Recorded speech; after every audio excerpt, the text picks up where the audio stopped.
মহিমাক্ষী দুৰ্গা পূজা সন্দৰ্ভত মুখ্যমন্ত্ৰী ডক্টৰ হিমন্ত বিশ্ব শৰ্মাই ডাঙৰ মন্তব্য কৰিছে যে এবাৰ দুৰ্গা পূজা আয়োজন কৰিবৰ বাবে আয়োজক কমিটিক চৰকাৰৰ পৰা আগবঢ়াব ধন বিহুৰ লগতে এবাৰ দুৰ্গা পূজাৰ সময়তো চৰকাৰে ধন আগবঢ়াব গতিকে আপুনি কেনেদৰে আবেদন কৰিব লাগিব দুৰ্গা পূজাৰ আয়োজন কৰিবৰ বাবে চৰকাৰৰ পৰা ধনৰ সেই সাহায্য পাবৰ বাবে কোত কেনেদৰে আবেদন কৰিব লাগিব সবিশেষ তথ্য দিয়াৰ চেষ্টা কৰিছো মুখ্যমন্ত্ৰীগৰাকী এই প্ৰসংগত মন্তব্য কৰিছে তাৰ ভিতৰত তথ্য দিয়াৰ চেষ্টা কৰিছো এয়া দুৰ্গা পূজা আয়োজনৰ বাবে চৰকাৰে এবাৰ আগবঢ়াব ধন পূজা কমিটি সমূহলৈ আগবঢ়োৱা হ'ব বিত্তীয় সাহায্য আগবঢ়াব চৰকাৰৰ ফালৰ পৰা এয়া পূজা আয়োজন কৰিবৰ বাবে কমিটিসমূহক আয়োজন কমিটিসমূহলৈ চৰকাৰী ধন আগবঢ়াব মুখ্যমন্ত্ৰী ডক্টৰ হিমন্ত বিশ্ব শৰ্মাৰ বৃহৎ ঘোষণা মুখ্যমন্ত্ৰীগৰাকীয়ে মন্তব্য কৰিছে যে বিহুৰ লগতে এইবাৰ পূজাৰ বাবেও আগবঢ়োৱা হ'ব চৰকাৰী ধন এয়া চৰকাৰী সাহায্য লাভ কৰিব শীঘ্ৰে ভাওনাৰ বাবেও বিত্তীয় সাহায্য প্ৰদানৰ প্ৰতিশ্ৰুতি মুখ্যমন্ত্ৰী ডক্টৰ হিমন্ত বিশ্ব শৰ্মাৰ ৰাজ্য চৰকাৰে প্ৰদান কৰা এই সাহায্য লাভ বাবে আজি কৰক আপুনি আবেদন কিন্তু শীঘ্ৰে কৰক দেৰি নকৰিব জিলা আয়ুক্তৰ কাৰ্যালয়ত শীঘ্ৰে যোগাযোগ কৰক পূজা কমিটিসমূহে জিলা আয়ুক্তৰ কাৰ্যালয়ত আপুনি যোগাযোগ কৰিব লাগিব দুৰ্গা পূজাৰ আয়োজনৰ বাবে চৰকাৰে আপোনাক ধন আগবঢ়াব ইতিমধ্যে মুখ্যমন্ত্ৰী ডক্টৰ হিমন্ত বিশ্ব শৰ্মাই মন্তব্য কৰিছে তেওঁ সামাজিক মাধ্যমত এই মন্তব্য কৰিছে যে শীঘ্ৰে ধন আগবঢ়োৱা হ'ব যেটো পূৰ্বতে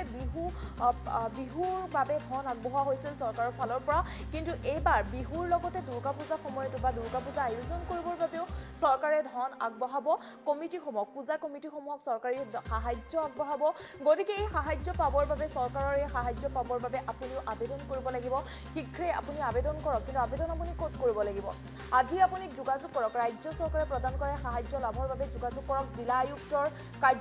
জিলা আয়ুক্তৰ কাৰ্যালয়ত গৈ আপুনি যোগাযোগ কৰক আৰু শীঘ্ৰে আপুনি লাভ কৰিব চৰকাৰী ধন যেটো দুৰ্গা পূজা সমাগত মাজত মাত্ৰ কেইটামান দিন বাকি আছে দুৰ্গা পূজালৈ গতিকে দুৰ্গা পূজা সমাগত ইতিমধ্যে মুখ্যমন্ত্ৰী ডক্টৰ হিমন্ত বিশ্ব শৰ্মাই মন্তব্য কৰিছে যে শীঘ্ৰে ধন আগবঢ়োৱা হ'ব যেটো পূৰ্বতে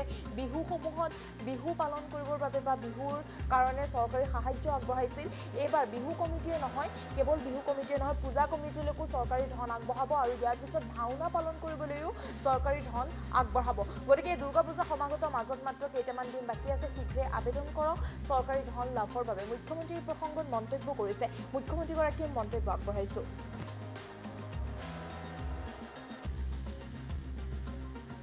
এইবাৰ আমি সিদ্ধান্ত লৈছো যে প্ৰতিখন দুৰ্গা পূজা সমিতিকো ৰাজ্য চৰকাৰে বিত্তীয় সাহায্য আগবঢ়াব আমি বিহুৰ সময়তো বিত্তীয় সাহায্য আগবঢ়াও দুৰ্গা পূজাতো বিত্তীয় সাহায্য আগবঢ়াম আৰু কেইদিনমান পিছত ভাওনাৰ সময় আমি ভাওনাতো বিত্তীয় সাহায্য আগবঢ়াম অৰ্থাৎ ৰাজ্য চৰকাৰে অসমৰ প্ৰতিটো উৎসৱৰ সময়ত আমি একেলগে জনসাধাৰণৰ লগত যাতে উৎসৱ পালন কৰিব পাৰো তাৰ বাবে আমি এনেবোৰ নতুন আঁচনি আৰম্ভ কৰিছো আৰু এই আঁচনিসমূহে নিশ্চিতভাৱে আমাৰ চৰকাৰখনক ৰাইজৰ ওচৰলৈও লৈ গৈ আছে মই শাৰদীয় দুৰ্গা পূজাৰ যিসমূহ সমিতিয়ে এতিয়ালৈকে উপায়ুক্তৰ বা আয়ুক্তৰ কাৰ্যালয়ত যোগাযোগ কৰা নাই তেখেতসকলকো মই অনুৰোধ কৰিম যে আপোনালোকে আয়ুক্তৰ কাৰ্যালয়ত যোগাযোগ কৰিব যাতে দুৰ্গা পূজাৰ বাবে নিৰ্দিষ্ট ধনৰাশি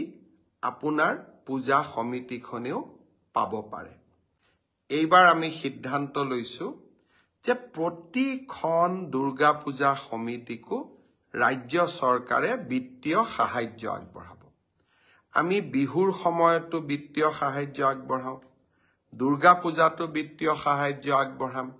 আৰু কেইদিনমান পিছত ভাওনাৰ সময় আমি ভাওনাতো বিত্তীয় সাহায্য আগবঢ়াম অৰ্থাৎ ৰাজ্য চৰকাৰে অসমৰ প্ৰতিটো উৎসৱৰ সময়ত আমি একেলগে জনসাধাৰণৰ লগত যাতে উৎসৱ পালন কৰিব পাৰো তাৰ বাবে আমি এনেবোৰ নতুন আঁচনি আৰম্ভ কৰিছো আৰু এই আঁচনিসমূহে নিশ্চিতভাৱে আমাৰ চৰকাৰখনক ৰাইজৰ ওচৰলৈও লৈ গৈ আছে মই শাৰদীয় দুৰ্গা পূজাৰ যিসমূহ সমিতিয়ে এতিয়ালৈকে উপায়ুক্তৰ বা আয়ুক্তৰ কাৰ্যালয়ত যোগাযোগ কৰা নাই তেখেতসকলকো মই অনুৰোধ কৰিম যে আপোনালোকে আয়ুক্তৰ কাৰ্যালয়ত যোগাযোগ কৰিব যাতে দুৰ্গা পূজাৰ বাবে নিৰ্দিষ্ট ধনৰাশি আপোনাৰ পূজা সমিতিখনেও পাব পাৰে। এইবাৰ আমি সিদ্ধান্ত লৈছো যে প্ৰতিখন দুৰ্গা পূজা সমিতিকো ৰাজ্য চৰকাৰে বিত্তীয় সাহায্য আগবঢ়াব। আমি বিহুৰ সময়তো বিত্তীয় সাহায্য আগবঢ়াওঁ, দুৰ্গা পূজাতো বিত্তীয় সাহায্য আগবঢ়াম, আৰু কেইদিনমান পিছত ভাওনাৰ সময় আমি ভাওনাতো বিত্তীয় সাহায্য আগবঢ়াম। অৰ্থাৎ ৰাজ্য চৰকাৰে অসমৰ প্ৰতিটো উৎসৱৰ সময়ত আমি একেলগে জনসাধাৰণৰ লগত যাতে উৎসৱ পালন কৰিব পাৰোঁ তাৰ বাবে আমি এনেবোৰ নতুন আঁচনি আৰম্ভ কৰিছোঁ, আৰু এই আঁচনিসমূহে নিশ্চিতভাৱে আমাৰ চৰকাৰখনক ৰাইজৰ ওচৰলৈও লৈ গৈ আছে। মই শাৰদীয় দুৰ্গা পূজাৰ যিসমূহ সমিতিয়ে এতিয়ালৈকে উপায়ুক্তৰ বা আয়ুক্তৰ কাৰ্যালয়ত যোগাযোগ কৰা নাই তেখেতসকলকো মই অনুৰোধ কৰিম যে আপোনালোকে আয়ুক্তৰ কাৰ্যালয়ত যোগাযোগ কৰিব যাতে দুৰ্গা পূজাৰ বাবে নিৰ্দিষ্ট ধনৰাশি আপোনাৰ পূজা সমিতিখনেও পাব পাৰে।